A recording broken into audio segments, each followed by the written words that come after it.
Halo, kita jumpa lagi dalam proses pembelajaran kita. Saya harap semua dalam keadaan sehat dan salam sehat selalu. Semangat daring. Akan kita lanjutkan pada besaran vektor kali ini. Tujuannya yang keempat ini kalian dapat, maka untuk bab ini mudah-mudahan seluruhnya kalian dapat kuasai dengan baik. Kita lanjutkan materi kita. Besaran vektor. Besaran itu dibagi dengan dua, yaitu besaran vektor dan besaran skalar. Dibagi dua ini berdasarkan arahnya. Jadi besaran vektor itu punya nilai dan arah, dan besaran skalar itu hanya memiliki nilai. Jadi contohnya untuk besaran vektor itu biasanya adalah gaya. Jadi jangan banyak gaya karena ada arahnya. Oke. Yang kedua, kecepatan. Percepatan gravitasi yang biasa kita kenal. Biasanya arahnya itu selalu menuju pusat bumi.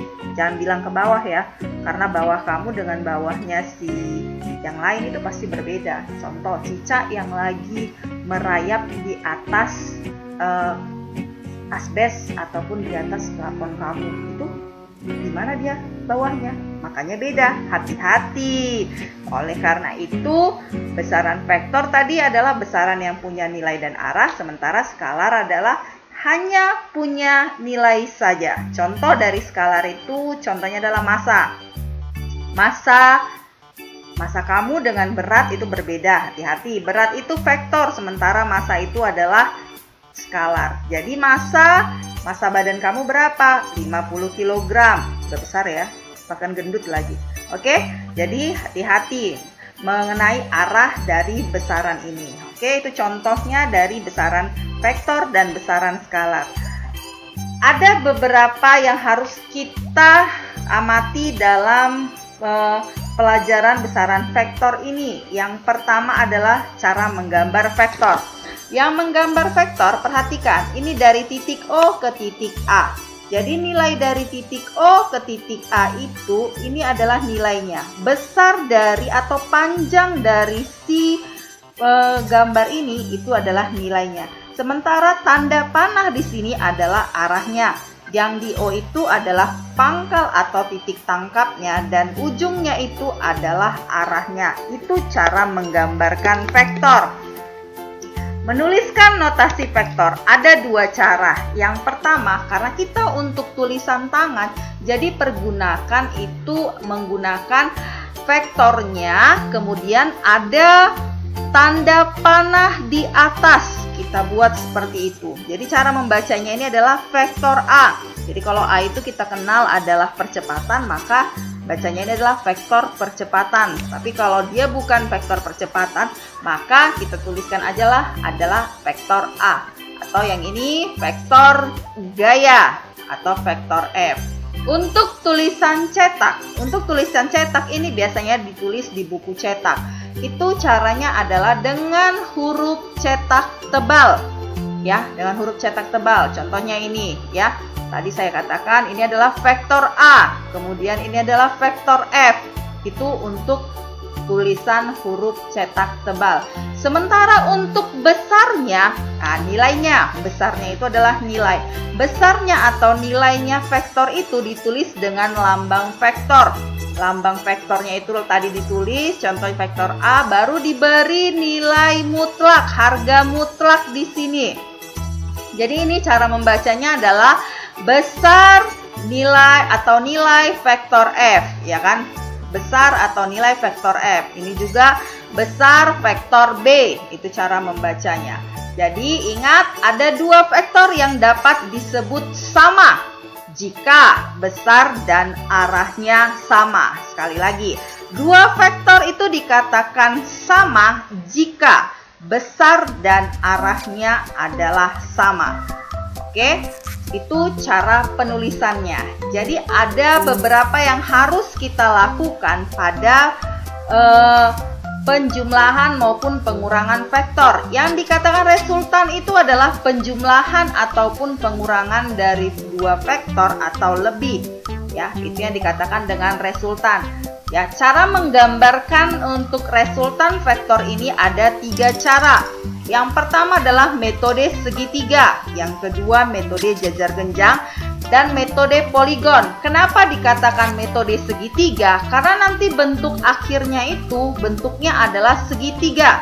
Dan kenapa dikatakan jajar genjang? Sama, bentuk akhir dari gambar resultan vektor itu adalah bentuknya adalah jajar genjang. Sementara metode poligon ini artinya adalah poli. Poli itu artinya banyak. Jadi di sini adalah pembentukan dari metode segi yang banyak. Jadi nanti di sini dibutuhkan 3 ya, bukan 2 ya. Kalau 2 vektor itu biasanya terbentuk adalah metode segitiga dan jajar genjang. Tapi apabila ada resultan vektor dari 3 atau lebih ya, 3 atau lebih vektor atau lebih dari beberapa, yaitu si vektor A, vektor B, tambah vektor C, itu minimal 3, itu biasanya kita gunakan adalah metode poligon. Oke? Untuk besarnya sendiri, kalau besarnya tadi ada 2 cara, yaitu metode grafis dan metode analisis. Kalau metode grafis berarti kita udah gambarkan. Dari gambar itu bisa kita lihatlah hasil dari si gambarnya tadi, si resultan itu. Jadi arah acuan vektornya ditentukan berdasarkan arah dari sumbu X positif. Kemudian sudut vektornya itu bernilai positif, diukur berlawanan arah putaran jam. Kalau arah putaran jam dari kiri ke kanan, sementara ini kita kalau sudut vektornya bernilai positif dari kanan ke kiri, gitu caranya. Nanti kita buat contohnya. Dan bernilai negatif diukur searah putaran jarum jam. Panjang vektor dilukiskan dengan menggunakan rasio skala panjang yang sesuai. Contohnya begini ya. Contohnya untuk yang ketiga ini, yaitu apabila diketahui vektor F 10 Newton, ya kan? Ya, F1, vektor F1 itu adalah 10 Newton, maka kalau kita menggambarkannya itu, buatlah skala rasionya. Artinya 10 Newton itu kita umpamakan sebagai 1 cm supaya nanti resultan dari vektor itu bisa kita ukur menggunakan mistar atau penggaris dan kita bandingkan ke skala yang sebenarnya. Itu dia. Kemudian vektor resultan dapat dilukiskan dengan tadi 3 metode, yaitu jajar genjang, segitiga, ataupun poligon. Dan panjang vektor resultan diukur dengan mistar dan arah vektor resultan itu terhadap sumbu X positif diukur dengan busur derajat. Jadi yang perlu kita siapkan untuk pembelajaran dari penggambaran vektor ini, yaitu pertama, mistar kamu harus baik. Yang kedua adalah busur kamu juga harus ada. Oke, yang belum ada silahkan dipersiapkan.